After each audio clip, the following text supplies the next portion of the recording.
विजेता बैलगाडी मालकाचं चालकाचं हार्दिक हार्दिक आणि हार्दिक अभिनंदन। सुंदर अशी गाडी पळाली बदाम आणि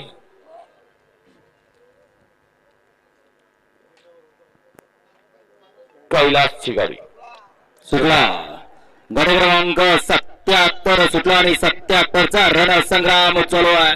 रणसंग्राम प्रत्येक गटात आपल्याला पाहायला मिळतोय, कारण अखंड भारताच्या कानाकोपऱ्यातून बैलगाडी मालक बैल घेऊन या मैदानामध्ये उपस्थित आहेत आणि प्रत्येक गटात लढत पाहायला मिळते आणि याही गटात सुंदर अशी लढत झाली। डोळ्याचं पारणं फेडणारी लढत आपल्याला पाहायला मिळाली। वळवा 78 वळवा वळवा गाड्या होऊन सज्ज राहायचंय। वळा 78 वळा 78 मध्ये 1 ला बावऱ्या, 2 ला वजीर, 3 ला रायबान, 4 ला मेजर, 5 ला काशानी विरा, 6 ला भारत आणि शाहीर, 7 ला चित्तर आणि सोन्या, 8 ला सुलतान आणि सर्जा आणि 9 ला मल्हार आणि ओम।